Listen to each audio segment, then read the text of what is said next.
안녕하세요, 미스터리 큐브입니다. 오늘 몰아보기 영상은 2024년 9월에 올라온 영상들입니다. 첫 번째 영상은 9월 5일에 올라왔던 기계교 사건 영상입니다.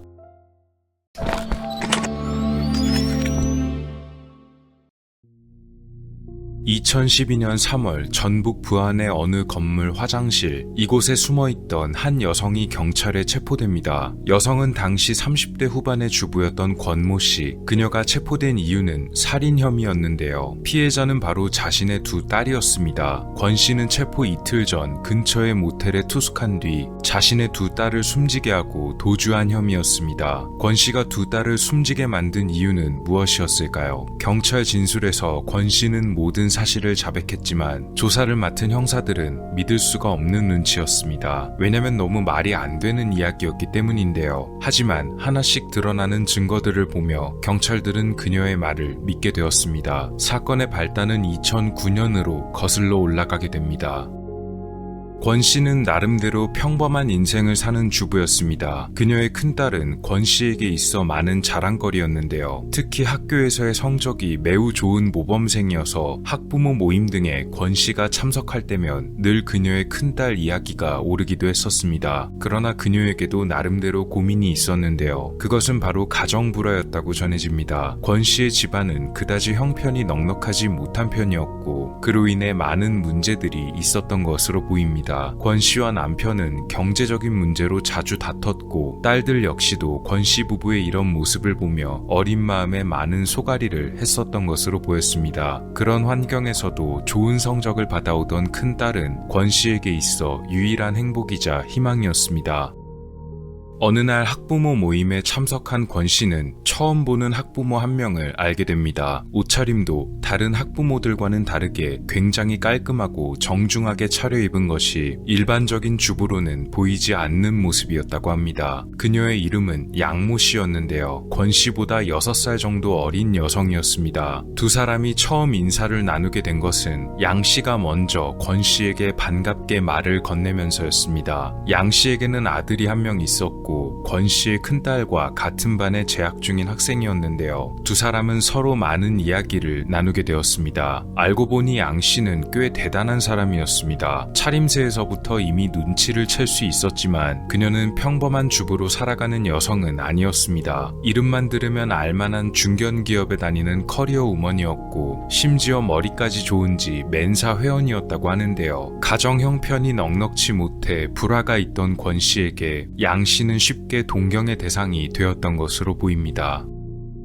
양 씨는 자신이 그렇게 잘 사는 것 같아 보이냐 물었고 권 씨는 그렇다고 대답했습니다. 그러던 어느 날 양 씨는 권 씨에게 한 가지 비밀을 털어놓습니다. 그것은 바로 잘 사는 방법이 따로 있다는 것이었는데요. 당연히 양 씨의 이 말에 권 씨는 혹할 수밖에 없었고 도대체 그 비결이 무엇인지 알려달라 부탁합니다. 양 씨는 알려주긴 알려주겠지만 대신 그 비법을 아주 잘 따라와야 된다고 조건을 겁니다. 양 씨가 밝힌 비결은 바로 어떤 종교에 가입하는 것이었습니다. 그 종교의 이름은 바로 기계교였는데요. 권 씨는 살아생전 처음 들어보는 이름의 종교단체였습니다. 양 씨는 자신 역시도 얼마 전까지는 힘들게 살았던 평범한 주부였다며 기계교를 믿게 된 이후로 삶이 변했다고 말합니다. 권 씨는 잠시 생각할 시간을 달라고 말했지만 양 씨는 빨리 결정해야 한다고 그녀를 재촉했습니다.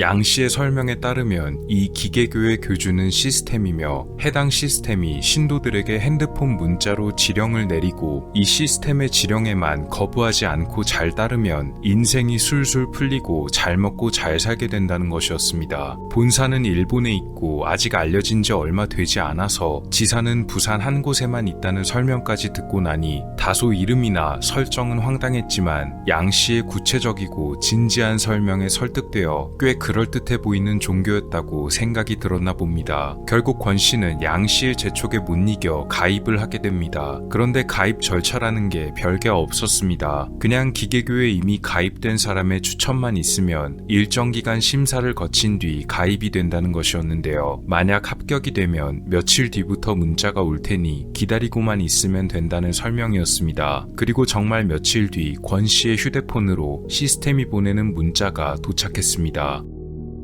처음 권 씨가 받은 지령들은 간단한 것들이었습니다. 이것만 따르면 정말 잘 살 수 있을까 싶을 정도로 단순하고 별것 없어 보이는 내용들이었는데요. 그냥 빨래를 해라, 설거지를 해라 등 일상적으로 늘 하는 일에 관한 것들이었습니다. 굳이 지령이 아니더라도 매일 하는 것이었으니 권 씨는 지령들을 충실히 이행했습니다. 정해준 옷을 벗으라고 할 때까지 입어라, 속옷을 입고 다니지 마라 등의 지령이 도착하고 조금 곤란한 지령들이었지만 여기까지는 괜찮았습니다. 이런 부분은 권 씨 혼자만 감당하면 됐기 때문인데요. 그런데 이후에 도착한 지령들에는 권 씨의 아이들까지도 포함하는 내용들이 있었습니다. 처음에는 아이들을 씻기지 말아라부터 시작해서 밥을 빠른 시간 안에 먹게 하라는 내용, 또 아이들이 친구와 얼굴도 마주치지 못하게 하라, 잠잘 때 아이들을 앉아서 자게 하라 등 사실상 아이들을 괴롭히는 수준의 문자들이 보내진 것입니다. 결국 어쩔 수 없이 권 씨는 지시대로 하기는 했지만 도저히 이건 아닌 것만 같았습니다.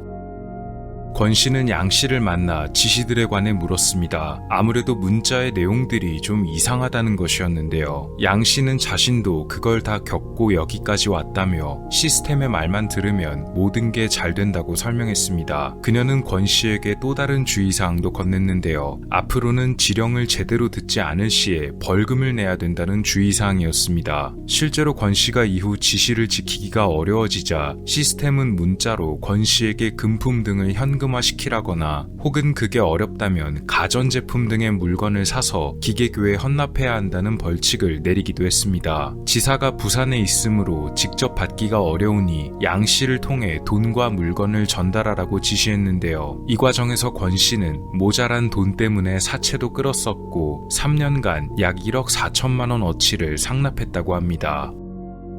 이런 와중에도 지령의 수위는 점점 높아졌는데요. 급기야는 아이들에게 맵고 뜨거운 음식을 먹여서 시간 안에 못 먹으면 회초리를 들라는 지시도 벌어집니다. 그런데 무척 황당한 것은 권 씨가 이 지시를 어기고 아무래도 아이들을 자신이 때리기는 어렵다고 말하자 그럼 양 씨를 대신 보내겠다는 메시지가 온 것이었습니다. 실제로 얼마 후 양 씨가 도착했는데요. 양 씨는 웬 처음 보는 남성과 함께 권 씨의 집에 찾아왔습니다. 그는 같은 기계교의 신도 중 한 명이라고 말했는데요. 양 씨는 직접 아이들에게 회초리를 들었습니다. 그 과정에서 양 씨가 힘이 들어 잠시 쉬는 동안에는 함께 왔던 남성이 대신하기도 했습니다. 자기 자식들을 남이 와서 체벌하는 상황, 권 씨는 도무지 이 상황을 받아들이기가 어려웠지만 기계교만 믿으면 잘 살게 된다고 하니 참을 수밖에 없었습니다.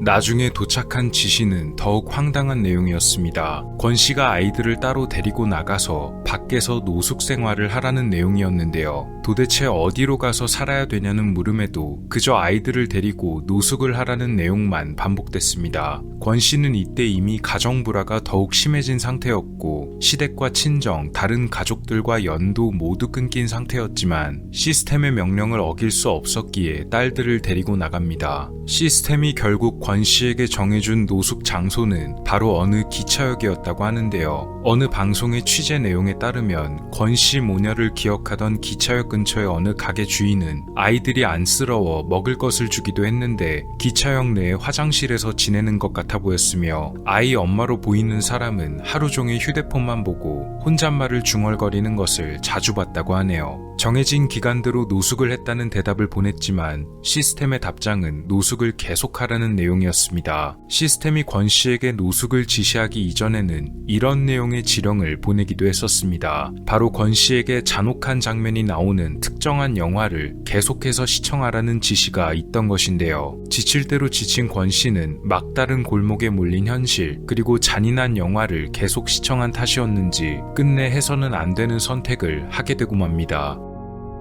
정상적인 상태에선 도저히 불가능한 일이었습니다. 그러나 권 씨는 이미 결심이 서버린 상태였는데요. 그녀는 전북 부안의 어느 모텔에 투숙했고 이날 CCTV에는 권 씨 모녀의 모습이 마지막으로 촬영되어 있었습니다. 권 씨는 이날 마지막으로 아이들을 보면서 도저히 이렇게 살아갈 수는 없다고 생각하고 아이들의 목숨을 뺏고 자신도 따라가기로 합니다. 권 씨는 경찰 조사에서 큰딸은 욕조에 빠뜨렸고 작은 딸은 경찰은 베개를 이용해 목숨을 빼앗았다고 밝힙니다. 특히 큰딸의 목숨을 뺏는 과정에서 딸이 욕조에 들어가기 싫다며 권 씨에게 반항하자 권 씨가 그럼 양 씨에게 다시 돌아가고 싶냐고 물었더니 큰딸이 망설이다가 욕조 안으로 들어갔다고 밝혀서 더욱 안타까움을 자아냈습니다.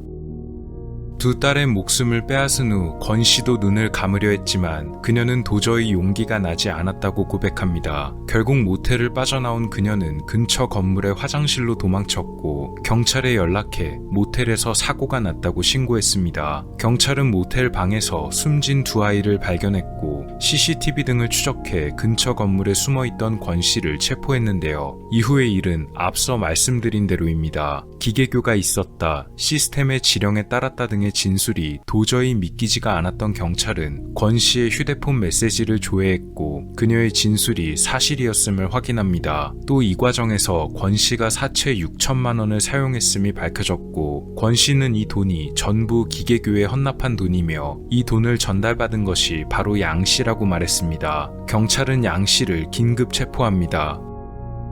조사에서 양 씨가 밝힌 내용은 충격적이었습니다. 당연히 기계교는 전부 양 씨가 꾸며낸 이야기였고 커리어 우먼, 맨사회원 경력 역시도 전부 거짓이었는데요. 도대체 왜 이런 짓을 권 씨에게 벌였냐는 질문에 그녀는 권 씨가 미워서 그랬다고 밝혔습니다. 양 씨의 아들은 권 씨의 딸과 같은 반이었는데요. 권 씨가 자신보다 모자라 보이고 가정 형편도 안 좋은데도 권 씨의 딸이 자신의 아들보다 성적이 좋자 질투가 나서 그녀를 괴롭혀주고 싶었다는 것입니다. 권 씨가 기계교에 벌칙 명목으로 보냈던 현금들과 가전제품 등의 물건들 역시도 전부 양 씨가 가로챘으며 그녀는 권 씨가 이렇게 보낸 돈을 전부 쇼핑이나 유흥에 사용해버렸는데요. 그 금액은 무려 1억 4천만 원 정도였다고 합니다. 게다가 양 씨가 권 씨의 아이들에게 회초리를 들었을 때 함께 왔던 남성은 기계교의 신도가 아니고 양 씨가 당시 만나고 있던 내연남이었음도 밝혀집니다. 양 씨는 자신은 그냥 이런저런 문자만 보낸 것이고 협박을 하거나 아이들의 목숨을 뺏으란 말은 단 한 번도 한 적이 없었다고 주장했지만 권 씨의 심신 상태를 극한으로 몰아붙여버린 점, 그리고 잔인한 장면이 나오는 특정한 영화를 계속해서 시청하게 하여 사건을 유도했다는 점, 금품 등을 가로챈 점 등으로 인해서 살인 방조 및 학대 혐의로 기소되었습니다. 양 씨는 그냥 장난으로 시작한 일이었는데 일이 이렇게까지 커질 줄 몰랐다고 변명했지만 문자 메시지에 분명 모든 것이 적혀 있었기 때문에 그녀의 변명은 법원에서 통하지 않았던 것으로 보입니다. 결국 피해자이자 가해자가 된 권 씨는 징역 6년, 그리고 이 모든 것을 주도한 양 씨는 징역 12년을 선고받았습니다. 권 씨는 2018년에 만기 출소한 것으로 알려졌으며 양 씨 역시도 2024년에 만기 출소를 할 것으로 보입니다. 어쩌면 양 씨는 이 사건이 아니었더라도 어디선가 범죄를 벌였을 사람이 아닌가 싶습니다. 한 가정을 망쳐놓고 어떻게 장난이었다는 변명이 나올까요? 이른바 가스라이팅으로 인해서 죄 없는 두 아이가 안타깝게 희생된 범죄였습니다. 한 여성의 자작극에 의해 벌어진 비극적인 사건, 기계교 사건에 관한 이야기였습니다. 두 번째 영상은 9월 8일에 올라왔던 나에야마 사건입니다. 2007년 일본에서는 큰 지진이 하나 발생했었습니다. 3월 25일 이시카와현 앞바다에서 발생했던 이시카와 노토 반도 지진은 진도 6.7 내지 6.9 정도의 아주 강력한 지진이었습니다. 이시카와현에서 이 정도 규모의 지진은 처음이었다고 하는데요. 이로 인해 쓰나미 주의보가 내려질 정도였습니다. 여진 횟수만 무려 500회 이상이 기록되었고 350명이 넘는 사람이 부상을 당했으며 한 명의 사망자가 나오기도 했습니다. 가옥들도 3만 동 이상이 파손되면서 상당한 피해를 입혔던 지진으로 기록됐습니다.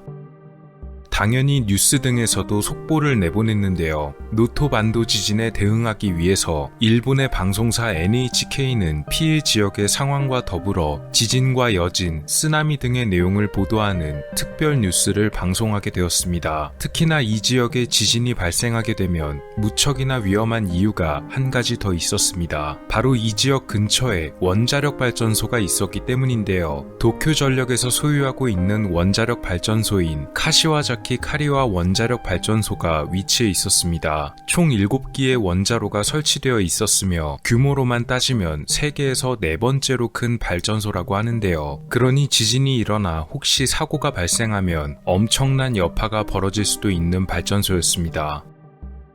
NHK에서는 속보 방송을 내보내면서 지역의 관계자와 현재 상황에 대해 통화를 시도했는데요. 제 지역이었던 나카노토의 관공서에 전화를 걸어 직접 공무원들로부터 인터뷰를 진행하게 됩니다. 이때 아나운서와 연결된 직원은 바로 나에야마라는 이름을 가진 공무원이었습니다. 이날은 마침 일요일이어서 다들 휴식을 취하다가 갑자기 벌어진 비상사태에 출근을 한 상황이었다고 하네요. 나에야마 씨는 나카노토 동사무소의 총무과 직원이었고 나이는 알려지지 않았지만 목소리로 짐작해봤을 때 약 40대 이상의 중년 정도로 추정됩니다. 그리고 예상치 못했던 의문의 방송사고는 아나운서와 인터뷰를 하던 도중 갑자기 발생했는데요. 지금 보여드릴 영상이 바로 그 인터뷰입니다.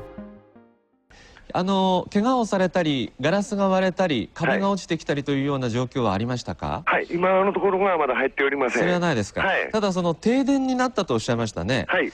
여기까지는 분명 정상적인 인터뷰가 진행이 되었습니다. 그리고 이어지는 인터뷰에서 기묘한 일이 벌어집니다. 今そちらの中能登町役場は、はい、庁舎内は停電になっていますか？いや、ここはなっておりません。あ、そうですか。はい、それとですね、すぐもうそういう事態になれば非常発電もありますので、それについてはもう機能的には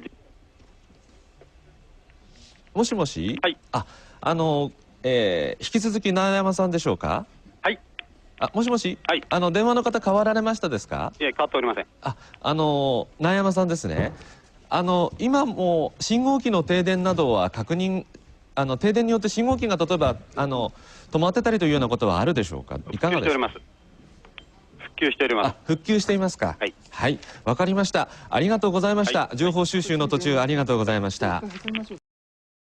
인터뷰는 이것을 마지막으로 종료되었는데요. 영상을 들어보시면 알겠지만 인터뷰 도중에 갑자기 두 사람 모두 침묵하는 조용한 순간이 발생합니다. 그리고 그렇게 음성이 중단된 후에 다시 전화를 건네받은 나에야마의 목소리는 분명 이전에 인터뷰를 진행하던 그의 목소리와는 완전히 딴판이고 말투조차 확연히 다릅니다. 처음 전화를 받던 나에야마의 목소리는 분명 40대 이상의 중년의 목소리로 들렸던 데다가 말투조차 차분하고 약간은 여유가 있는 어투를 사용했지만 음성이 중단된 후 바꿔받은 또 다른 나에야마는 갑자기 목소리가 조금 더 젊은 사람이 되었고 말투 역시도 뭔가 끊어내뱉는 어투를 사용합니다. 분명히 누군가 바꿔받은 것으로 보이는데요. 아나운서도 이것을 눈치챈 것인지 분명 나에야마 씨가 맞는지 되물었지만 아무리 봐도 말투나 목소리가 완전히 다른 사람이 자신이 나에야마가 맞다고 주장하며 인터뷰를 진행하니 뭔가 이상함을 눈치챈 듯한 기색이 보입니다. 결국 아나운서도 당황을 한 나머지 인터뷰를 서둘러 끝냈다는 것이 느껴지는데요. 혹시 차이점을 느끼지 못하신 분이 계시다면 방금 전 인터뷰 영상 부분을 다시 한번 들어보셔도 좋을 듯합니다.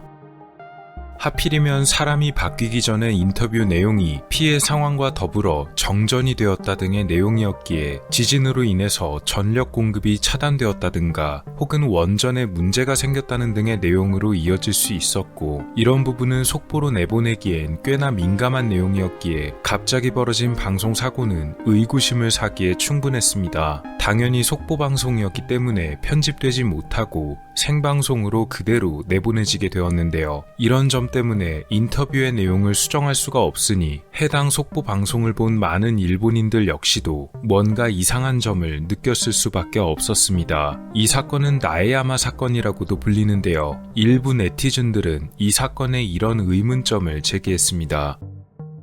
첫 번째 의문점은 인터뷰 방송 자체에 관한 것이었는데요. 어떻게 전화로 인터뷰를 진행할 수 있었느냐에 관한 것입니다. 이 나에야마 인터뷰가 진행된 시점이 의문으로 제기됩니다. 노토반도 지진은 2007년 3월 25일 오전 9시 41분에 발생했고 발령된 쓰나미 경보는 오전 11시 30분에 해제되었습니다. 그렇다면 이 나에야마 인터뷰는 지진 발생 직후인 최소 9시 42분 이후부터 11시 30분 사이 약 2시간 이내에 진행되었을 것이란 설명이었는데요. 일본 네티즌들은 당시 일어난 노토반도 지진으로 인해 이시카와현과 도야마현의 일부 지역에서 4시간 동안 전화 연결이 어려웠다는 점을 지적합니다. 이는 유선전화, 무선전화 둘 모두가 해당되는 얘기로 단순히 전화 연결로 인터뷰를 진행하는 것이 사실상 불가능했을 텐데 어떻게 인터뷰를 연결했는지가 이 의문의 주된 골자입니다. 일부는 이 의문에 이런 해명을 내놓기도 했습니다. 나에야마가 공무원이었고 전화도 동사무소에 있었으므로 아마도 비상용 위성 전화를 사용했을 가능성이 높다는 것입니다. 만약 그렇다면 이런 의문은 금방 해결될 테지만 실제로 위성 전화가 이용되었는지에 대한 여부는 제대로 확인된 적이 없기 때문에 어디까지나 이 의문을 해명하기 위한 가설로 남아 있습니다. 그리고 위성 전화를 사용했는가 아닌가라는 해명은 도중에 벌어진 나에야마의 변화에 대해선 여전히 어떠한 설명도 내놓지 못하는 가설입니다.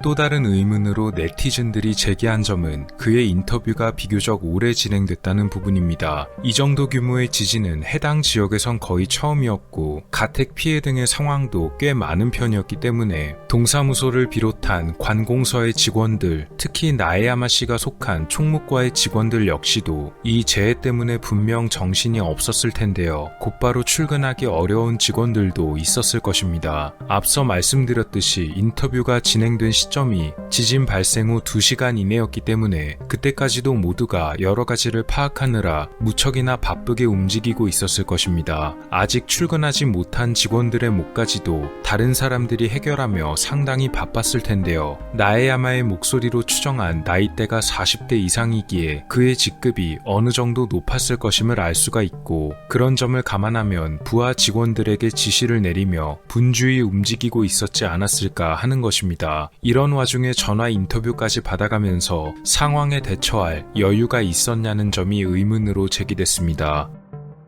그렇다면 이 나에야마 사건의 진실은 무엇일까요? 이 점에 대해서도 일본 네티즌들은 이런 가설들을 내놨습니다. 첫 번째로는 지진으로 인한 전파장애로 인해서 처음 인터뷰는 목소리가 느릿하게 들렸지만 이후 전파장애가 복구되고 난 뒤에는 목소리의 속도가 정상으로 돌아와 다르게 들렸다는 것입니다. 하지만 말투가 바뀐 부분은 여전히 설명이 되지 않습니다. 두 번째로는 내선 전화 버튼이 잘못 눌렸다는 것입니다. 인터뷰 도중 나에야마는 전화기의 내선 버튼을 잘못 눌렀고 이로 인해 전화가 다른 직원에게 연결되었으며 전화를 바꿔받은 직원은 무척 당황스러웠지만 방송사고를 내지 않기 위해 나에야마 본인인 척을 했고 그대로 인터뷰가 진행되었다는 것입니다. 하지만 이건 역시도 앞서 말씀드렸듯이 전화가 불통이었다는 점 등 때문에 해명이 되기엔 부족합니다. 세 번째로는 동명이인이 전화를 바꿔받았다는 설인데요. 이 가설은 두 가지 면에서 반박이 되었습니다. 일단 아나운서가 사람이 바뀌었냐고 질문했지만 사람이 바뀌지 않았다 라고 분명히 대답을 합니다. 동명이인이라면 이름만 같을 뿐 당연히 다른 사람이기에 이 질문에 대해선 다른 사람입니다 라고 대답하는 게 맞습니다. 또 나에야마라는 이름 자체도 이 가설을 반박했습니다. 나에야마라는 성씨는 꽤 희귀한 성씨라고 하는데요. 일본 전체적으로 봤을 때는 약 50여 명 정도, 사건이 벌어진 이시카와 현에는 나에야마라는 성씨를 가진 사람이 10명 정도였다고 합니다. 과연 이 나에야마라는 성을 가진 동명이인의 두 사람이 우연히 그것도 같은 지역에 살면서 같은 관공서에서 일하고 있었을 가능성이 얼마나 되었을까요? 마지막으로 제기된 설은 윗선의 개입이란 설입니다. 어쩌면 가장 많은 지지를 받고 있는 설이기도 한데요. 나에야마가 방송국과 인터뷰를 하다가 교체되기 전 그가 나눈 대화 내용이 꽤 민감할 수도 있다는 점이 이 가설을 뒷받침해주고 있습니다. 정전이 발생하면 원전 사고가 의심될 수도 있고 그로 인해 많은 국민들이 패닉에 빠질 수도 있기 때문에 윗선의 지시를 받은 관공서 측에서 서둘러 나서서 도중에 나에야마의 전화기를 빼앗은 다음 다른 직원이 넘겨받아 나에야마인 척을 했다는 것입니다. 실제로 다른 직원으로 교체된 이후의 내용을 보면 정전에 관한 이야기는 복구 중입니다 라는 말로 마치 간단하게 끊어버리는 듯한 뉘앙스를 볼 수가 있고, 이상함을 눈치챈 아나운서도 인터뷰를 서둘러 중단했기에 윗선의 개입설이 가능성이 높을 것으로 꼽히기도 했습니다. 다만 다행히도 이 지진이 일어났을 당시에는 해당 원자력 발전소에 사고가 나지 않고 무사히 넘어갔기에 굳이 윗선의 개입이 없이 인터뷰를 진행했더라도 별 탈이 없지 않았을까 하는 의견이 제시되기도 했다네요. 이후에 나에야마를 만나러 직접 찾아간 사람도 있었고, 그가 어떻게 되었는지도 수소문했지만 이 나에야마 씨에 관한 정보를 더 알 수가 없었다고 합니다. 그가 2007년까지는 동사무소에 근무했던 것이 맞지만 2020년대에는 나에야마라는 직원은 없다고 하니 어쩌면 나이를 미루어 봤을 때 이미 퇴직했을 가능성이 높습니다. 우리나라에는 2013년에 벌어진 사건으로도 알려져 있는데요. 제가 직접 이 사건에 대해서 다룬 일본의 한 사이트를 방문해 알아본 결과 2007년에 벌어졌던 사건이라고 합니다. 해당 사건은 그 기괴한 내용과 분위기로 인해서 윗선이 개입했다는 등의 가설까지 돌게 되며 하나의 도시전설급으로 유명해지기도 했습니다. 과연 나에야마 씨가 진행했던 그날의 인터뷰와 방송에 관한 진실은 무엇이었을까요? 그리고 그는 지금 어디서 뭘 하고 지내고 있을까요? 2007년에 벌어졌던 나에야마 사건에 관한 이야기였습니다. 세 번째 영상은 9월 12일에 올라왔던 런던 애프터 미드나잇 이야기입니다. 보관되어 1965년 8월 10일 자정 10시경 캘리포니아에 위치한 어느 건물에서 전기선 합선으로 인한 화재가 발생합니다. 불길의 크기는 예상보다 빠르게 크게 번졌는데요. 사고가 벌어진 이 건물은 유명 영화사가 소유하던 창고였습니다. 이 사고로 인해 한 명의 사망자가 나왔고 또 영화사의 재산 피해가 발생하기도 했는데요. 특히 이 불이 났던 창고는 일반 소품을 보관하던 창고가 아닌 영화 필름들이 가득 보관되어 있던 보관소였습니다. 그리고 이곳에는 세계 어디에서도 더 구할 수가 없는 유일한 복사본들만이 보관되어 있기도 했었는데요. 오늘 소개해드릴 로스트 미디어 역시도 이 화재 당시 사라져버린 영화입니다.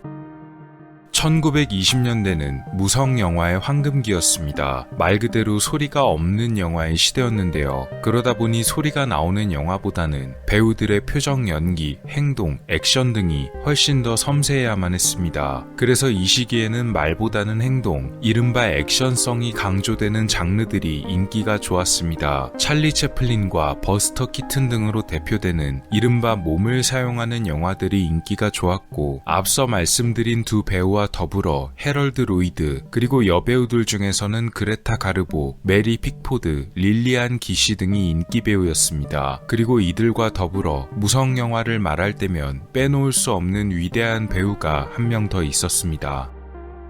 그것은 바로 배우 론 체이니입니다. 1883년 미국에서 태어난 론 체이니는 1930년 47살의 이른 나이로 눈을 감기까지 배우로서 활발히 활동했습니다. 그가 출연하고 남긴 작품들은 단편과 장편을 합해 약 150여 편이 넘는다고 알려져 있는데요. 안타깝게도 100편이 넘는 작품들이 거의 다 유실되었으며 남은 50여 개의 작품들도 보관 상태가 썩 좋진 못하다고 합니다. 론의 이 사진을 보시면 아시겠지만 그는 매우 개성적인 마스크를 지녔던 배우였습니다. 뭔가 거칠고 어딘가 투박한 캐릭터를 주로 연기하는 이른바 성격파 배우의 이미지를 많이 가지고 있는데요. 제가 봤을 때는 헐리우드 배우 중에 한 명인 잭 니콜슨과 굉장히 닮아 보인다는 생각이 듭니다. 잭 니콜슨도 대표적인 성격파 배우 중에 한 명이니까 그런 점에서도 둘이 비슷하다고 보이네요. 론의 별명은 천의 얼굴을 가진 사나이였습니다. 그만큼 그가 연기를 잘해서이기도 하지만 또 한 가지 숨은 비밀이 있었습니다. 그것은 바로 특수분장 기술 덕분이었는데요. 지금이야 특수분장만을 따로 맡는 전문가들도 많지만 이 당시에만 해도 그런 전담팀이 거의 전무해서 배우 본인이 직접 분장을 맡는 경우가 많았다고 합니다. 그리고 천의 얼굴을 가진 사나이 론 체이니는 그런 면에서 아주 뛰어난 기술을 가지고 있었습니다. 이것은 론이 영화 오페라의 유령에서 유령역으로 출연해 가면을 벗는 모습이 나오는 장면입니다. 지금 기준이 아닌 그 당시의 시대상을 감안하고 봤을 때 이런 분장 기술은 꽤나 충격적인 이미지였던 것 같습니다. 1990년에 쓰여진 로스앤젤레스 타임스의 기사에 따르면 영화 상영 당시 이 장면에서 많은 여성들이 기절하고 어린이들은 울기도 하고 남자들도 밖으로 나갔다는 여러 신문 보도가 나오기도 했었다네요. 1923년작 노틀담의 꼽추에서 콰지모도 역으로 출연한 그는 여지없이 화려한 분장 기술을 선보이며 그야말로 추한 모습을 하고 거친 성격을 가졌지만 동시에 마음 밑바닥에서 동정심을 불러일으키기도 하는 불쌍한 꼽추 콰지모도의 캐릭터 그 자체를 연기했습니다. 론의 맨 얼굴과 비교해봤을 때 정말 다른 사람이 아닌가 싶을 정도의 분장 기술입니다. 이런 그가 1927년 출연했던 영화가 한 편 있었습니다. 제목은 런던 애프터 미드나잇, 해석하자면 자정 이후의 런던 정도의 뜻입니다. 무성 영화 시대의 유명한 감독 중 한 명이었던 토드 브라우닝이 감독 및 공동 제작했던 작품이었는데요. 론 체이니가 주연을 맡게 되었습니다. 줄거리는 등장인물 중에 한 명인 로저 벨푸어가 어느 날 자택에서 목숨을 잃는 사건이 발생하고 이를 조사하기 위해 런던의 형사들이 출동합니다. 이 수사팀을 이끄는 것은 버크, 론 체이니가 맡은 역할입니다. 버크는 로저가 스스로 목숨을 끊었다고 말한 뒤 생전에 로저와 가장 절친했던 제임스 햄린을 비롯한 다른 사람들의 반대에도 불구하고 조사를 마무리하려 합니다. 5년 뒤 버려진 벨푸어의 자택에서 알 수 없는 불빛이 새어나오는 것이 발견되고 유력한 용의자로 어느 두 남녀가 지목됩니다. 이 두 남녀는 매우 수상한 행색이었는데 마치 흡혈귀들 같았으며 특히 남자는 특이한 모양의 모자를 착용하고 다녔습니다. 심지어 나중에는 죽은 로저 벨푸어의 시신이 다시 살아서 움직이는 것을 하녀가 목격하기도 했는데요. 조사를 맡았던 버크 형사는 로저가 살해되었다고 인정하고 로저의 딸 루시를 뱀파이어들로부터 지키려 합니다. 버크와 루시를 포함한 모든 사람들은 벨푸어 저택에 다시 한번 모이게 되는데요. 이때 흡혈귀로 여겨지던 이상한 모자를 쓴 남자가 사실은 버크 형사였다는 반전이 드러납니다. 그러니까 버크 형사가 사실은 뱀파이어였던 것이죠. 그럼 그는 왜 자신의 반전 정체를 숨겼던 것일까요? 여기서 또 한 번 반전이 드러납니다. 버크 형사는 저택에 모인 사람들 중 한 명에게 최면을 겁니다. 그것은 바로 죽은 로저의 절친한 친구 제임스 햄린입니다. 제임스는 버크의 최면에 깊게 빠져서 5년 전 로저가 죽었던 그날의 행동을 다시 반복하는데요. 알고 보니 제임스가 로저를 죽인 범인이었고 제임스는 모든 사람들이 보는 가운데 그날의 범행을 현장 검증하듯이 최면에 빠져 스스로 재현합니다. 나중에 밝혀진 바에 따르면 그가 친구 로저를 죽인 것은 그의 딸 루실과 결혼하기 위해서였음이 드러납니다.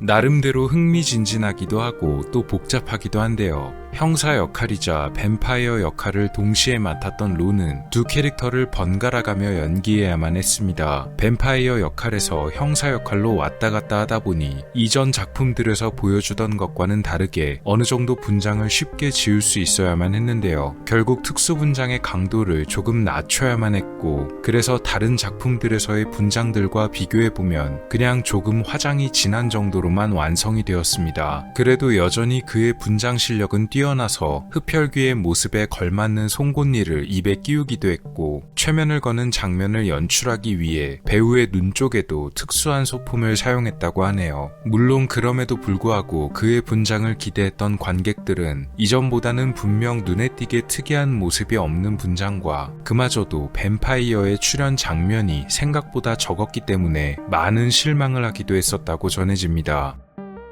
제작비는 당시 약 15만 달러가 들었으며 흥행 수익은 100만 달러가 넘었다고 하니 꽤 성공했습니다. 비평면에서는 스토리가 어수선하다는 점과 론의 분장이 생각보다 약하다는 점들 때문에 그렇게 좋은 평가는 받지 못했던 것으로 알려졌지만 어디까지나 이전작들에 비해서 그랬을 뿐 무성영화 시대의 작품들 중에서는 선방한 편에 속합니다. 이렇게 상영을 끝마친 런던 애프터 미드나잇의 필름은 유명 영화사 중 하나이자 이 작품의 제작사인 MGM사에서 마련한 창고 안에 보관하게 되었습니다. 당시로서는 더 복사본이 없던 상태였고 런던 애프터 미드나잇의 필름이 존재하는 곳은 이 MGM사의 창고가 유일무이한 곳이었다네요.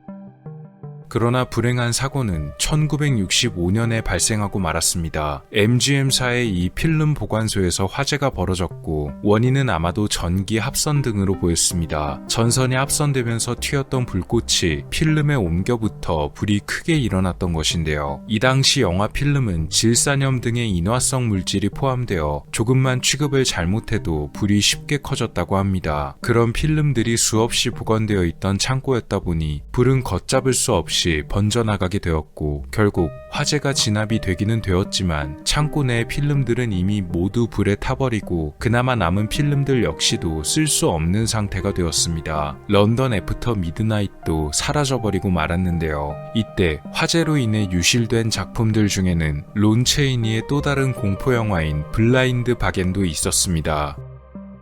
결국 이렇게 이 작품은 사라져버린 채 영화의 일부 장면들만을 찍어놓은 스틸컷들만 남게 되었고 후에 많은 영화 수집가들과 매니아들이 혹시나 세상 어딘가에 남아있을지도 모르는 이 런던 애프터 미드나잇의 필름을 애타게 찾게 되었지만 현재까지도 이렇다 할 소식은 없다고 하네요. 그나마 다행인 점은 이 영화의 감독 토드 브라우닝이 1935년 이 작품을 유성영화로 리메이크했다는 것입니다. 벨라 루고시가 주연을 맡은 뱀파이어의 표인데요. 물론 이 작품 역시도 훌륭한 작품으로 평가됩니다. 다만 많은 수집가들과 영화 매니아들은 전설의 배우 론 체이니가 출연했던 원작을 훨씬 더 보고 싶어하는 것 같습니다.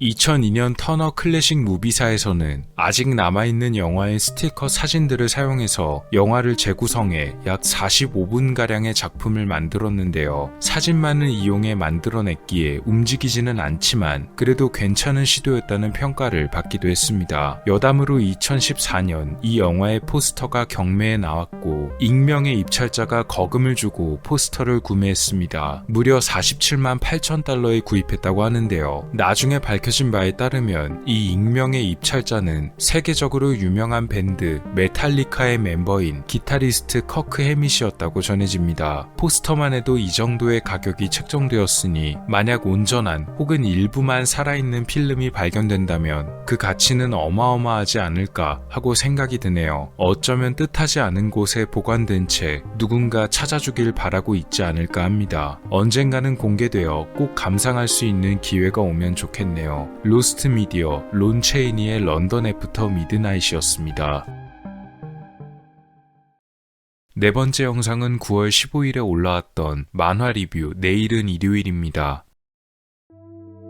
가끔 어떤 만화나 소설 등은 뜻하지 않게 혹은 작가가 번뜩이는 판단력과 통찰력으로 미래를 예견하는 내용을 담아내기도 합니다. 희망적인 이야기들도 있지만 어두운 면을 담은 미래상도 존재할 텐데요. 오늘 소개해드릴 만화 내일은 일요일 역시도 그런 어두운 미래의 단면을 그려낸 작품 중 하나입니다. 만화 속 대사들은 부득이하게 가렸음을 양해 부탁드립니다.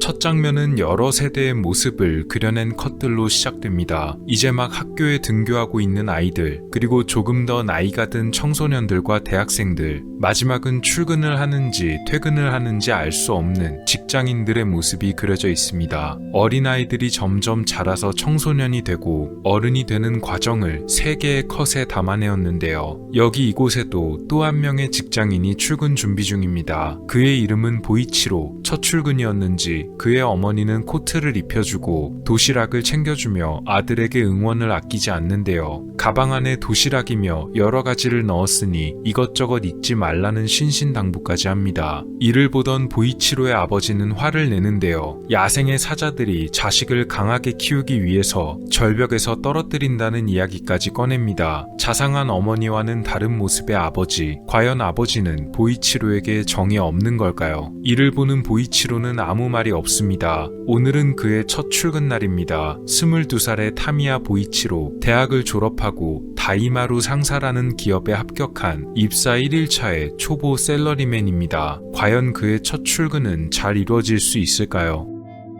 아버지와 함께 아침 출근 전철에 탄 보이치로 엄청난 수의 인파에 떠밀리듯이 탑승한 그는 전철 안에서도 이리 치이고 저리 치입니다. 게다가 덩치가 큰 탓 때문인지 다른 사람들보다도 더 채이는 것 같네요. 이윽고 전철이 회사 인근역에 도착하자 아버지는 보이치로에게 여기서 내리면 된다고 말합니다. 그리고 우리 아들 최고라는 말과 함께 기죽지 말고 화이팅하라는 말도 남깁니다. 아침에는 그렇게 노발대발하던 아버지도 아들이 내심 걱정이 되었던 모양입니다. 사람들 사이에 섞여 내려 회사에 도착한 보이치로, 하지만 뭔가 겁이 나서였는지 건물 안에 들어가지 못하고 그저 우물쭈물 눈치만 보며 근처에서 서성거립니다. 그러던 그를 발견한 회사의 경비원은 보이치로를 불러 세우며 소리를 지릅니다. 뭐하는 사람인지는 모르지만 우리 회사에 무슨 볼일이 있냐며 그를 다그치는데요. 이에 놀라버린 보이치로는 그만 뒤돌아서 도망가고 말아버립니다.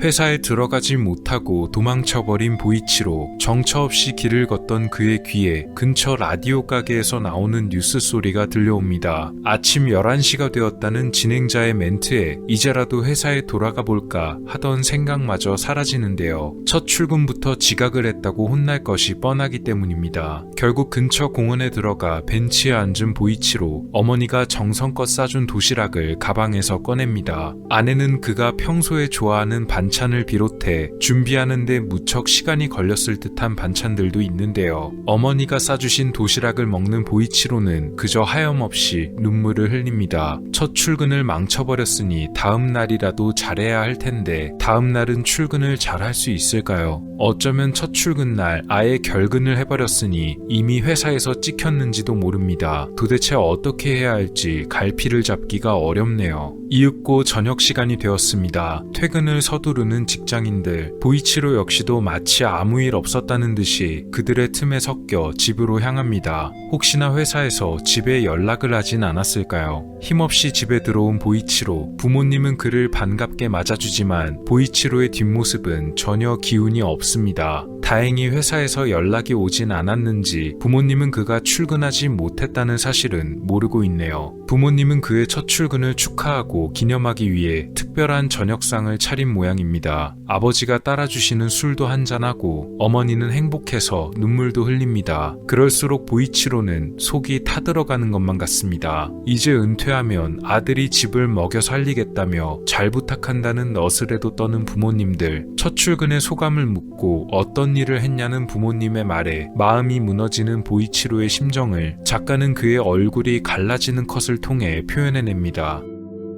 다음 날도 아버지와 함께 출근하는 보이치로, 어제 내렸던 역과 같은 곳에서 내리고 떠나는 아버지에게 인사를 건넵니다. 일단 역에서 내리기는 내렸지만 과연 오늘은 회사에 갈 수 있을까요? 아닙니다. 그럴 수 있을 리가 없죠. 보이치로는 바삐 움직이는 직장인들의 틈에서 빠져나와 전철 내에 있는 의자에 앉아서 사람들이 빠져나가기를 기다렸습니다. 이제 전철역에는 보이치로와 의자 밖에는 남아있지 않습니다. 시간이 흐른 뒤 보이치로에게 반갑게 인사를 건네는 사람, 그는 학창시절 동창이었던 친구 나카타입니다. 나카타는 그에게 지금 뭐하고 있는지를 묻고 보이치로는 현재 다이마루 상사에 취직했다고 말합니다. 대기업에 취직했으니 성공했다는 말을 건네는 나카타. 알고 보니 나카타는 직장인 생활을 하다가 일도 너무 많고 회사 분위기가 너무 별로여서 다니던 직장을 때려쳤다고 말합니다. 현재는 광고 대행사에서 일을 하고 있지만 나름대로 만족하며 지내고 있다고 말하는데요. 그렇게 대화를 잠깐 나누던 동안에 시간은 벌써 11시가 훌쩍 넘었습니다. 동창 나카타는 보이치로에게 혹시 누구를 기다리는지 묻는데요. 왜냐면 이 시간에 출근하는 직장인은 당연히 없거나 드물었으니 말입니다. 할 말이 없던 보이치로는 전철 한 대가 도착하자 바빠서 가보겠다며 아무 전철이나 타버립니다. 작가는 어떻게 될지 모르는 보이치로의 미래를 그가 어디로 가는지 알 수 없는 전철에 타는 것으로 묘사합니다. 전철 안에 탄 그는 또 울면서 어머니가 정성껏 싸준 도시락을 꾸역꾸역 먹습니다. 어제는 첫 출근이었으니 잘 변명을 해냈지만 오늘은 집에 가서 어떻게 변명을 해야만 할까요?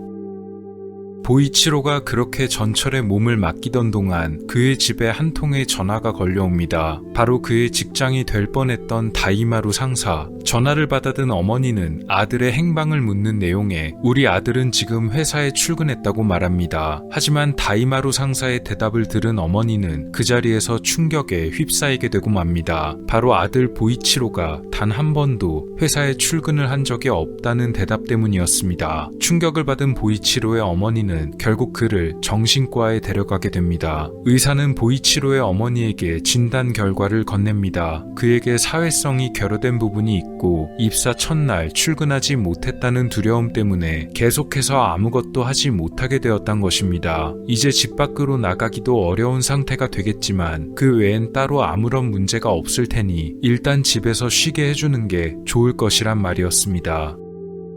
이후 어느 노부부의 모습이 그려집니다. 나이든 남성은 고령의 나이에도 불구하고 일을 다녀온 뒤 늦게 퇴근한 모양입니다. 맞습니다. 이 노부부는 사실 보이치로의 부모님입니다. 시간이 아주 많이 흘렀음에도 그의 부모는 은퇴하지 못하고 여전히 일을 하고 있습니다. 보이치로는 어떤지 묻는 아버지, 어머니는 그가 여전히 방에 틀어박혀 있다고 대답을 건넵니다. 2층에 위치한 자신의 방에 있는 보이치로, 시간이 많이 흘러서 보이치로 역시도 나이를 먹었고 얼굴에는 주름도 많이 생겼습니다. 바깥 활동은 전혀 하지 않아서인지 덩치는 옛날보다 더 커진 듯한 느낌인데요. 방에는 만화책과 신문들이 어질러져 있고 이불도 제대로 개지 않은 것이 보입니다. 빌딩 숲 사이로 보이는 태양의 모습을 배경으로 보이치로가 되뇌이는 혼잣말이 나오는데요. 내일은 일요일, 모레도 일요일, 그 다음날도 일요일, 그 다음날도, 그 다음날도, 그 다음날에도. 일을 하지 않는 보이치로에게는 당연히 모든 날이 일요일일 수밖에 없습니다. 잠시 쉬게 내버려두면 괜찮아질 것이라고 했지만 그는 잠시가 아닌 영원히 쉬는 것을 선택한 듯합니다. 일본의 단편 만화 내일은 일요일이었습니다. 평범한 청년이 은둔형 외톨이, 일본어로 이른바 히키코모리가 되는 과정을 담아냈는데요. 무서운 것은 이 만화가 아주 오래된 만화란 것입니다. 이 만화는 무려 1971년에 그려진 만화입니다. 은둔형 외톨이의 존재는 이미 아름아름 알려져 있었지만 본격적 사회적 이슈로 대두된 것이 약 2000년대 중후반쯤 정도였다고 하니 거의 40년이나 앞서 이런 문제를 예견한 내용입니다. 그림체나 화풍에서 익숙함을 느끼신 분들도 있을 듯한데요. 이 만화는 인기 만화 도라에몽과 그림체가 많이 흡사합니다. 왜냐면 이 내일은 일요일의 작가가 바로 도라에몽의 작가와 콤비를 이루던 사람이었기 때문입니다. 정확하게 말하자면 이 콤비는 필명 후지코 후지오를 사용하던 두 명의 작가들이었습니다. 바로 후지코 F 후지오와 후지코 후지오 A 두 명이었는데요. 이 두 사람 중 후지코 F 후지오가 우리가 익히 잘 알고 있는 도라에몽을 그려낸 그 작가가 맞습니다. 이 작품은 콤비 중에 한 명인 후지코 후지오 A의 작품인데요. 두 사람이 함께 일했다 보니 그림체가 무척 비슷합니다. 해당 작가 역시도 아동 만화들을 그렸지만 이후에는 도박, 오컬트 등의 다양한 소재를 이용하기도 하고 어두운 내용이 담긴 성인 만화와 염세적인 작품을 그려내어 도라에몽의 작가 후지코 F 후지오와는 조금 다른 노선을 추구하는 작가가 되었다고 하네요. 내일은 일요일 역시도 그런 연장선에 있는 만화입니다. 앞서 말씀드렸듯이 1970년대에 그려졌음에도 불구하고 미래 사회에 벌어질 어떤 사회적인 문제에 관해 정확하게 짚어냈다는 점이 꽤 놀라운 만화입니다. 특히 작품 안의 여러 장면들에는 작가가 담아낸 은유적인 묘사들이 굉장히 많은데요. 물론 작가 본인이 일본인이었기 때문에 자신의 국가인 일본 사회에 관한 비유들이 들어가 있습니다. 만화의 가장 처음 장면입니다. 자세히 보면 맨 위의 아이들은 서로 웃으며 대화하고 그 밑에 청소년과 대학생들은 아이들에 비해 조금 표정이 굳은 듯이 그려져 있는데요. 가장 밑에 직장인들은 서로 대화도 없고 모두가 찡그린 표정들입니다. 안경을 쓴 직장인들은 눈을 일부러 그려내지 않아서 더욱 차갑다는 느낌을 줍니다. 시간이 갈수록 나이를 먹게 될수록 점점 더 차가워지는 인간관계를 표현해냈습니다. 시간이 흐르고 저녁이 되어 퇴근 시간을 묘사한 한 장면. 작가는 마치 일본의 국기 일장기를 연상시키는 태양을 그리고 그 가운데 컷을 나눠 직장인들의 모습을 그려 넣었는데요. 하지만 아침에 밝게 떠오르는 태양이 아닌 저녁이 되어 저물어가는 해의 모습 사이에 이들을 넣은 것은 어쩌면 작가가 염두에 두고 있던 국가는 이런 사회인들에 의해 돌아가고 움직이고 있지만 결론적으로는 그들을 소모하며 저물어가는 생명을 유지한다는 당시 사회의 단상을 표현한 것이 아닌가 생각이 듭니다. 이 장면도 작가의 의도적인 부분이 드러나는데요. 보통 본인의 진단 결과는 본인에게 설명해주게 되지만 의사는 보이치로의 어머니에게 진단 내용을 들려주고 멍한 표정의 보이치로는 그들과 따로 떨어져 있습니다. 본인에게 말해주기엔 충격적인 내용이어서일 수도 있지만 어쩌면 의사도 그런 보이치로를 한 명의 제대로 된 성인으로서 대하지 않았다는 뜻도 됩니다. 또한 보이치로가 단순히 출근하지 않았던 것을 들켜서 집에 와서 혼나는 장면으로 넘어가는 것이 아닌 정신과에 가서 의사에게 상담을 받는 장면을 넣음으로써 이것이 단순히 만화로만 다룰 것이 아닌 언젠가는 진지하게 나눠야만 할 주제가 될 수도 있음을 작가가 독자들에게 제시한 것이 아닌가 합니다. 실제로 현재 은둔형 외톨이 문제는 넓게 퍼져 있습니다. 우리나라와 가까운 일본, 중국 등만의 문제가 아니고 서유럽을 비롯한 서양권에서도 꽤 문제가 심하다고 하네요. 어떤 이들은 그냥 밖으로 쫓아내면 해결된다고 하지만 은둔형 외톨이들의 유형이 무척이나 다양하다 보니 강압적 방법만으로는 오히려 역효과가 벌어질 수도 있을 것입니다. 미래의 우울한 사회 문제를 예견한 작품 내일은 일요일이었습니다. 다섯 번째 영상은 9월 22일에 올라왔던 한국의 4가지 기괴 사건입니다. 안녕하세요, 미스터리 큐브입니다. 그동안 한국의 기괴 사건 시리즈를 만들면서 여러 가지 사건들을 조사해볼 기회가 있었는데요. 정말 생각보다 기괴한 내용의 사건들이 많았습니다. 오늘 소개할 이야기는 그런 사건들 중에서도 제가 개인적으로 뽑아본 4가지 이야기들입니다. 영상의 소재 특성상 오늘 영상의 내용 중에는 불쾌감을 느끼실 수도 있는 묘사들이 있음을 알려드립니다. 부산광역시에 위치한 한국해양대학교. 사건이 벌어진 것은 2006년 8월 22일이었습니다. 이날 청소 인부들은 어느 주차장에 모였는데요. 바로 이 주차장에 위치한 맨홀에서 악취가 심하게 풍긴다는 민원이 들어왔기 때문입니다. 청소는 오전 11시부터 시작되었고 무거운 맨홀 뚜껑을 들어 올린 것이 11시 10분경이었습니다. 맨홀은 오랫동안 아무도 열어본 적이 없었는지 개방하는 것만 해도 꽤 시간이 들었다고 합니다. 뚜껑을 열자마자 정말 악취가 심하게 풍겼다는데요. 그런데 청소를 시작하려던 인부들은 맨홀 안에서 뜻하지 않은 물체를 하나 발견합니다. 그것은 오래되어 보이는 웬 전기장판 가방이었습니다. 청색으로 되어 있는 옥매트 가방이었다고 하는데요. 아무래도 이 가방 때문에 냄새가 나는 듯 했고 실제로 가방을 건져 올리자 악취가 진동을 했습니다. 이 가방 안에 도대체 무엇이 들어있었던 것일까요? 곧 가방을 열어본 인부들은 경악을 하고 말았습니다. 안에 들어있던 것은 부패가 심하게 진행된 사체였기 때문입니다. 신고를 받은 경찰이 도착해 가방과 시신을 수거해 갑니다. 신체 일부가 밀랍처럼 변해 굳어버리는 이른바 실화파가 꽤 진행되어 있을 정도였다는데요. 워낙 부패가 심해서 자세한 신원은 밝히기 어려웠고 일단 피해자가 남성이었다는 사실만 알 수 있었습니다. 특이할 만한 사항으로는 시신의 얼굴에 씌워진 비닐봉투, 이 비닐봉투에는 아람마트란 로고가 적혀 있었는데요. 해당 마트는 여러 지역에 체인점을 둔 마트였으며 시신이 발견되기 1년 전인 2005년경에 다른 대형마트에 매각되어 이름이 변경된 상태였습니다. 즉 아람마트란 이름이 적힌 비닐봉투가 씌워져 있다는 것은 시신이 발견 당시 시점으로부터 최소 1년 전에 유기되었던 것으로 보였습니다. 나중에 밝혀진 사실이지만 이 맨홀은 2001년 이후로는 한 번도 열린 적이 없었다고 합니다. 해당 대학교에서 공식적으로 밝힌 바에 따르면 시신이 발견된 2006년에 처음으로 뚜껑을 열었다고 하네요. 인부들 역시도 이 뚜껑을 열기가 어려웠다고 하니 어쩌면 범인이 2명 이상이었을 가능성이 강하게 제기되었으며 한편으로는 맨홀의 구조만 파악하면 개폐가 쉬워서 단독 범행이었을 가능성도 제외할 수가 없었다고 합니다. 그렇다면 그렇다면 범인은 도대체 누구였을까요? 범인을 알기 위해서는 일단 피해자의 신원부터 특정해야 했기에 수사기관에서는 사체를 면밀히 조사해서 생전에 어떤 모습이었는지 정밀하게 복원할 수 있었습니다. 지금 보여드리는 사진이 바로 변사자의 몽타주인데요. 성인 남성 30대 내지 40대로 추정되며 신장은 약 165cm에 약간 비만 체형이었다고 합니다. 방송 그것이 알고 싶다에 두 가지 제보 사례가 있었는데요.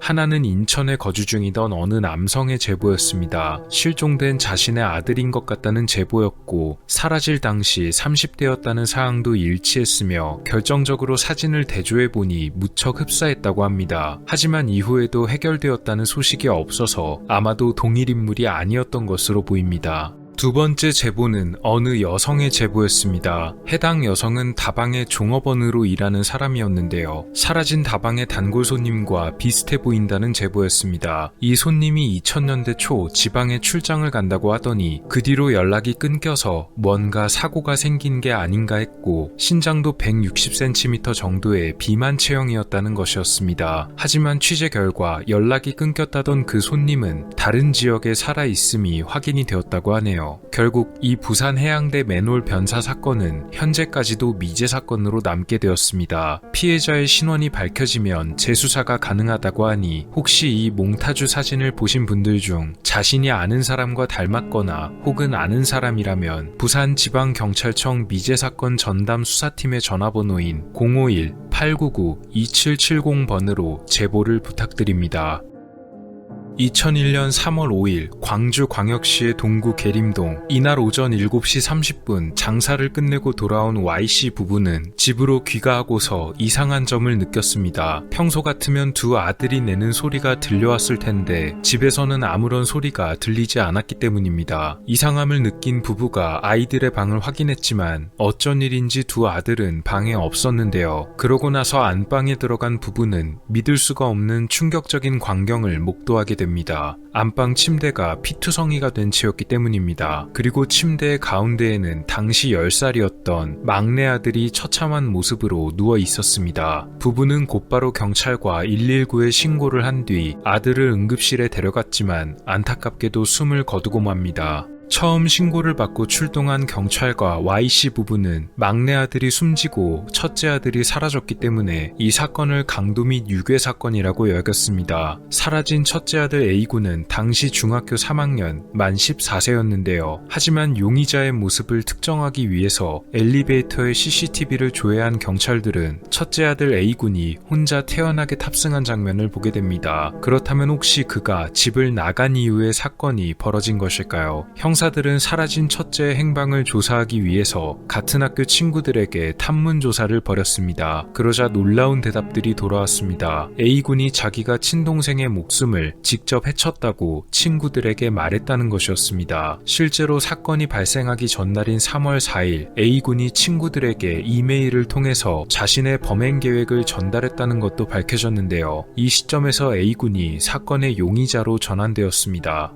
A군은 사건 13시간 만에 경찰에 검거되었습니다. 그가 범행에 사용한 흉기는 바로 도끼였는데요. 진술에서 밝힌 내용들은 더 놀라웠습니다. 사건 당일 안방 침대에 누워 자고 있던 동생을 이 도끼를 사용하여 목숨을 해쳤으며 그러고 나서 버스를 타고 다른 지역으로 이동한 뒤 일면식도 없던 어느 40대 남성의 목숨도 뺏으려 했지만 다른 사람이 지나가서 범행을 포기했다고 합니다. 그 뒤 다시 자신이 사는 광주로 돌아와서 인적이 없는 골목길을 돌아다니다가 뒤돌아 서 있는 어느 남성을 발견하고 범행을 시도하던 중 남성의 옆에 세워져 있던 어느 큰 거울에 도끼를 든 자신의 모습이 비춰진 것을 보고는 갑자기 겁이 나서 범행을 그만두게 되었다고 합니다. 그 뒤 해당 골목길 주변을 배회하다가 경찰들에게 검거되었던 것입니다. 자칫 연쇄 범죄로 이어질 수도 있는 순간이었습니다. 하지만 A군은 경찰 조사에서 형사들에게 자신은 더 많은 다른 범죄를 저지르고 싶었는데 도중에 체포되어 아쉽다고 말하기도 하는 등 형사들마저도 당황하게 하는 진술을 내뱉었다고 하네요. 실제로 A군의 담임 선생님이 그가 장례 희망란에 살인 청부업자를 적어내자 부모에게 연락해서 정신과 상담을 제안했었다는 사실도 밝혀졌습니다. A군은 결국 법정에 서게 되었는데요. 재판 과정 및 결과가 공개되지 않았기에 정확한 판결은 불분명하지만 일설에 따르면 일단 단기 보호 처분을 받아 전과 기록은 남지 않았다고 합니다. 현재 30대 후반인 그는 사회인으로 생활을 하고 있으며 다른 범죄를 저질렀다는 소식은 전해지지 않고 있다네요.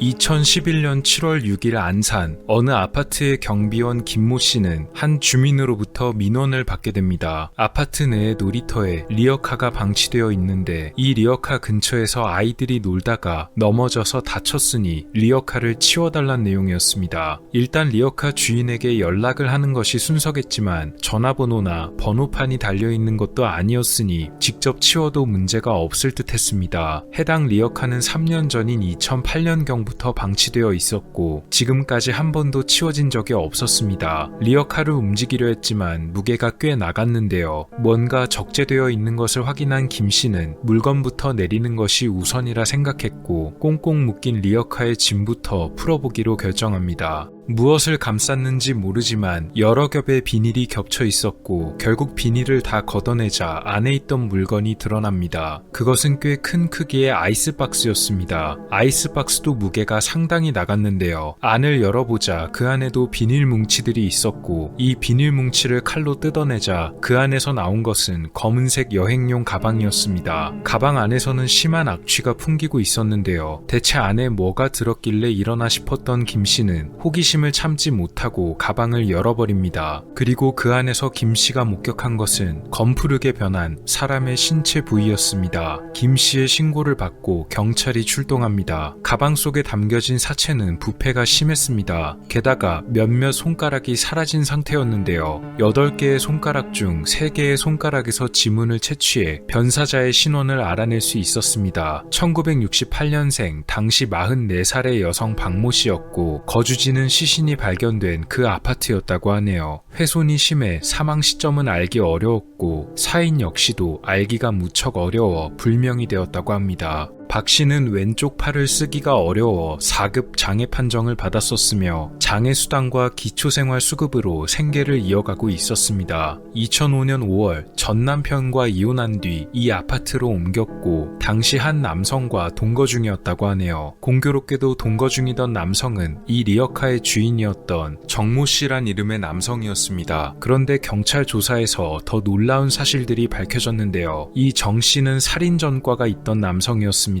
그는 주변에 자신이 과거 치과의사였으며 아내가 불륜을 벌여 범죄를 벌이게 되었지만 광복절 특사로 사면을 받았다고 말하고 다녔다는데요. 출소 뒤 그는 종교의 귀의에 봉사활동을 하며 자신이 새 사람이 되었다고 말하고 다녔습니다. 하지만 그의 주장은 모두 거짓이었습니다. 정 씨는 치과의사였던 적도 없었고 그가 해친 대상 역시도 자신의 아내가 아닌 내연녀였습니다. 게다가 그는 변사자인 박 씨와 동거를 한 뒤로 자신이 박 씨의 보호자라는 점을 내세워서 생전 박 씨에게 지급되던 장애수당과 기초수급 등을 자신이 개인적으로 유용해왔음이 밝혀집니다. 박 씨의 이혼 과정에서 도움을 주기도 했었다는데요. 경찰에서는 그에게 자세한 정황을 들으려 합니다. 그러나 정 씨에게서 이야기를 들을 수가 없었습니다. 이유는 그가 이미 사망한 사람이었기 때문입니다. 정 씨는 2009년 암으로 세상을 떠났다고 하는데요. 변사자인 박 씨가 사라진 시기는 2006년 3월, 그 이후의 행적이 불분명하기에 조사가 필요했지만 가장 중요한 참고인이 될 수 있던 정 씨가 숨졌기에 더 이상 조사를 계속할 수가 없게 되었습니다. 이 사건은 현재까지도 영구 미제 사건으로 남아 있습니다.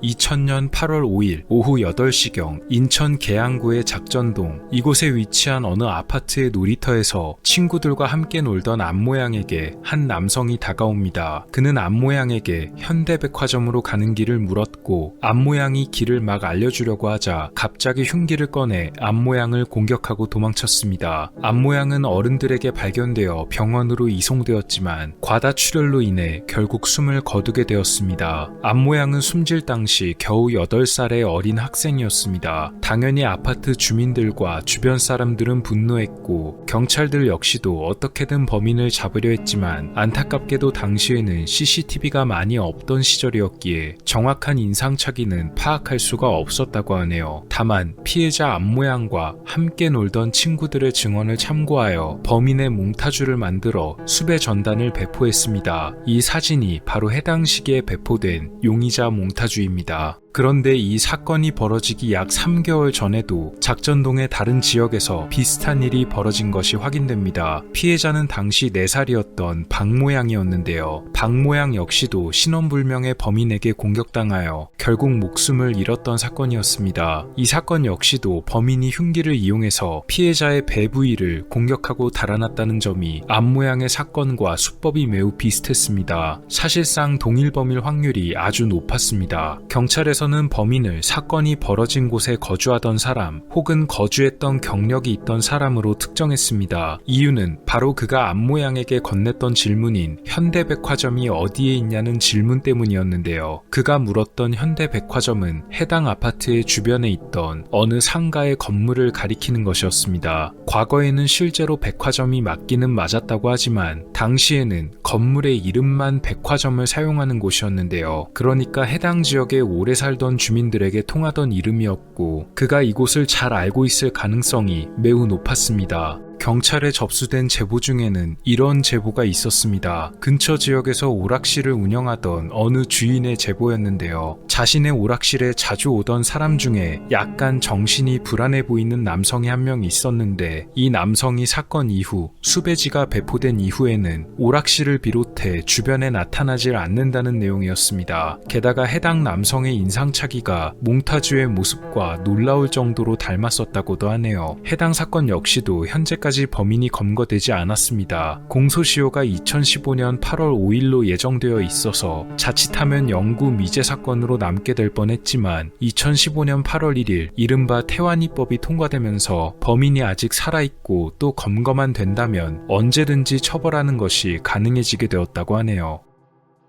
오늘 영상은 제가 나름대로 선정해본 4개의 사건들이었습니다. 여러가지 사건들을 조사하면서 참 기괴한 내용들의 사건들이 많다는 생각이 들었습니다. 소개해드린 사건들 중 아직 해결되지 못한 미제 사건들이 언젠가 꼭 해결될 수 있기를 바랍니다. 한국의 기괴 사건 4가지 사건들에 관한 이야기였습니다.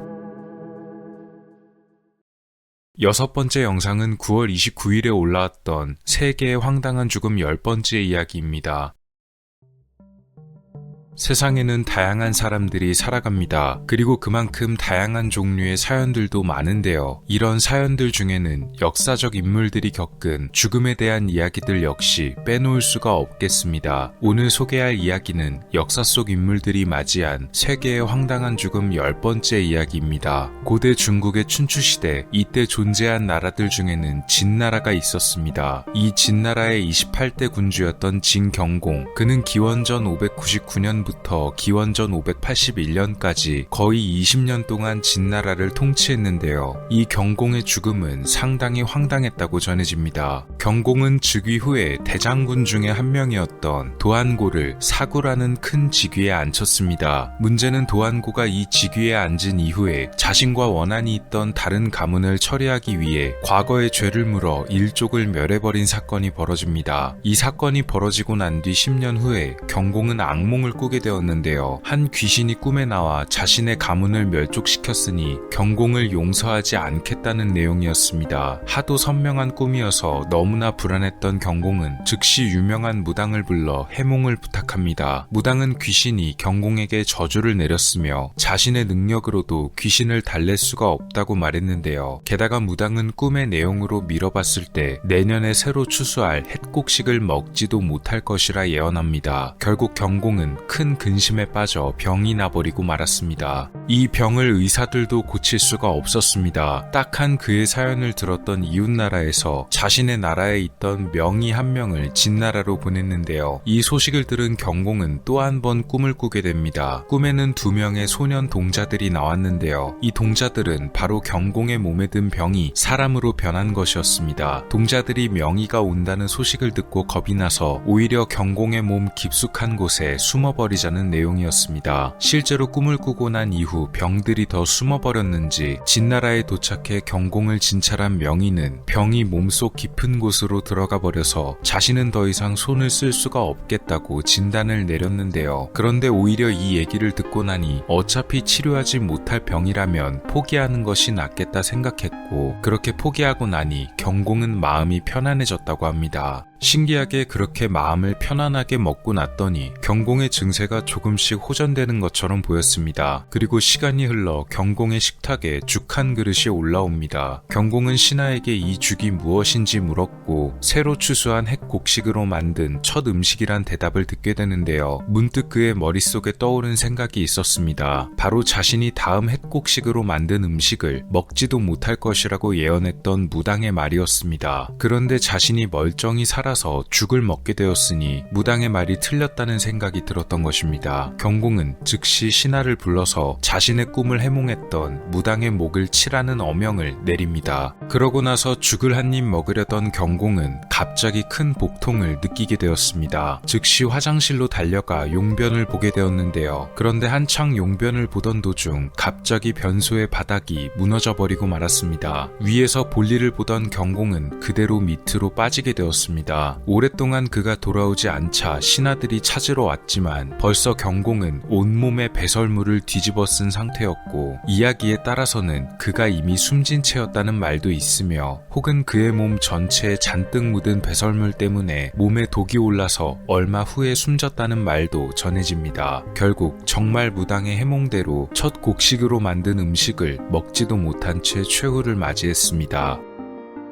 영국의 명문대로 유명한 케임브리지 대학교, 이 대학교를 구성하는 여러 컬리지들 중에는 코퍼스 크리스티 컬리지라는 곳이 있습니다. 무려 1352년에 세워진 곳이라고 하는데요. 영국의 유명한 극작가이자 시인이었던 크리스토퍼 말로우가 이곳 출신이었다고 합니다. 이 컬리지에는 이런 이야기가 하나 전해져 내려옵니다. 비극이 벌어진 것은 1667년이었습니다. 이 당시 컬리지의 학장으로 재직 중이던 것은 바로 존 스펜서라는 학자였습니다. 학자이기도 했지만 성직자로 활동하기도 했는데요. 1667년 코퍼스 크리스티 컬리지의 학장으로 선출되었고, 같은 해에는 서드베리의 대주교로 임명되기도 했습니다. 존 스펜서에게는 딸이 한 명 있었습니다. 그녀의 이름은 엘리자베스 스펜서였는데요. 엘리자베스 역시도 자신의 아버지가 학장으로 있던 코퍼스 크리스티 컬리지에서 공부를 하던 학생이었습니다. 아마 과거의 사회 분위기도 그렇고 아버지가 성직자이자 학자로 활동하던 사람이었으니 꽤 엄한 분위기의 집안에서 자라났을 듯합니다. 그런데 엘리자베스는 엄하게 자라났던 것과는 다르게 꽤 자유분방한 성격이었던 듯한데요. 그녀는 아버지 몰래 남자친구를 사귀고 있었습니다. 그의 이름은 제임스 배츠였는데요. 하루는 엘리자베스가 집에 아무도 없는 틈을 타서 남자친구 제임스를 집으로 불러 자신의 방에서 티타임을 가졌다고 전해집니다. 그런데 갑자기 뜻하지 않은 방문자가 나타났습니다. 그것은 바로 아버지 존 스펜서였는데요. 창문으로 아버지가 오는 것을 본 엘리자베스는 황급히 남자친구를 어딘가에 숨겨야만 했습니다. 시간이 그리 많지 않았는데요. 그때 그녀의 눈에 들어온 것이 있었습니다. 바로 귀중품을 보관하는 큰 찬장이었다고 합니다. 그 당시의 찬장은 지금처럼 작은 크기가 아니고 아주 큰 크기로 되어 있었으며, 말씀드렸듯이 귀중품을 보관하는 용도였기에 무척 튼튼하고 견고하게 만들어져 있었다고 하네요. 어쨌든 급한 마음에 앞뒤 잴 시간이 없었기 때문에 그녀는 찬장을 열고 제임스를 안에 밀어 넣었습니다. 집에 온 아버지는 뜻하지 않은 제안을 꺼냅니다. 바로 며칠 동안 휴가를 다녀오자는 것이었는데요. 정신이 없던 엘리자베스는 그러겠다고 대답합니다. 문제는 며칠 뒤에 휴가를 떠나는 것이 아니고 따로 준비할 필요 없이 바로 떠나도 된다는 것이었습니다. 엘리자베스는 그 자리에서 휴가를 떠나게 되었고, 집에는 찬장 속에 숨어있는 제임스만 남게 되었습니다. 아마도 집에 아무도 없는 동안에 알아서 빠져나와 잘 돌아가겠지 하는 생각을 했었나 봅니다. 며칠 뒤 휴가에서 돌아온 엘리자베스, 그런데 그녀는 남자친구 제임스가 자신의 집에 놀러왔던 그날 이후로 며칠 동안이나 학교에 나오지 않았다는 것을 알게 되었는데요. 불안한 마음에 다시 집으로 돌아간 엘리자베스는 설마 하는 마음에 찬장을 열었고 그 안에서 숨져있는 제임스 배츠를 발견했습니다. 사인은 질식이었다고 전해집니다. 왜 제임스는 찬장 속에서 빠져나오지 못했던 것일까요? 이유는 바로 찬장의 구조 때문이었다고 합니다. 밖에서만 문을 열 수 있게 되어 있었고 안에서는 열 수가 없는 구조였다고 하는데요. 결국 뜻하지 않은 사고로 인해 제임스 배츠는 숨졌고 이를 본 엘리자베스 스펜서 역시 큰 충격을 받아 얼마 후에 목숨을 잃었다고 합니다. 두 사람의 비극적인 사건 이후 캠퍼스에서 손을 잡고 걷는 둘의 유령을 봤다는 괴담이 전해지기도 합니다. 그런데 이런 괴담이 학생들 사이에서만이 아니고 점점 걷잡을 수 없이 퍼지기 시작하자 학교에서는 괴담을 퍼뜨리거나 이야기하는 학생에게 징계를 내릴 수도 있다는 교칙을 발표할 정도였다고 하네요.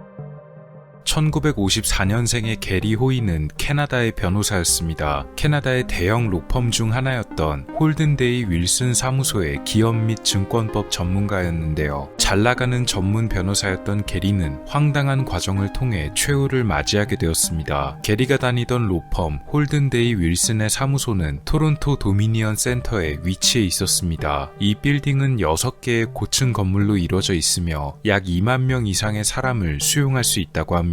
아주 멋진 창문들이 설치되어 있어서 밖에서 보기에도 꽤 훌륭한 건물들입니다. 사건이 벌어진 것은 1993년 7월 9일이었습니다. 이날 도미니언 센터 건물에 견학을 온 학생들을 위해 작은 회의실에서 건물을 설명하던 게리는 학생들에게 창문이 얼마나 튼튼한지 보여주겠다고 말합니다. 바로 게리 본인의 몸을 창문에 부딪혀서 창문이 깨지지 않는다는 것을 보여주려는 것이었는데요. 사실 게리가 이런 행동을 벌인 것은 처음이 아니었다고 합니다. 이전에도 몇 번 처음 건물에 방문한 사람들이나 견학을 왔던 다른 학생들에게도 보여줬던 적이 있으며 창문이 튼튼하다는 것도 보여줌과 동시에 나름대로 사람들에게 여흥을 주려는 시도였다고도 보입니다. 말을 꺼낸 게리가 처음 창문에 몸을 부딪혔을 때는 이전과 똑같이 멀쩡했다고 합니다. 그런데 두 번째 시도를 벌였을 때 사고가 발생하고 맙니다. 물론 창문이 깨진 것은 아니었습니다. 충격에도 견딜 수 있게 만들어진 유리창이었기 때문에 절대 깨질 일은 없었다고 하네요. 대신 창문이 창틀에서 그대로 빠져버리는 예상치 못한 사고가 일어나게 되었습니다. 그의 몸은 창문과 함께 바깥으로 튕겨나갔고 24층 높이에서 떨어진 게리 호이는 추락 현장에서 그대로 목숨을 잃었다고 전해집니다. 당연히 이 광경을 본 학생들은 충격을 받을 수밖에 없었는데요. 이로 인한 충격은 학생들에게만 있던 것은 아닌 모양입니다. 게리 호이는 상당히 실력이 좋은 변호사였고 그의 죽음으로 인해 생긴 공백 그리고 사고로 인한 충격은 게리가 근무하던 로펌에도 큰 영향을 끼쳤다고 전해집니다. 사고가 일어난 지 3년 후인 1996년 홀든데이 윌슨 로펌은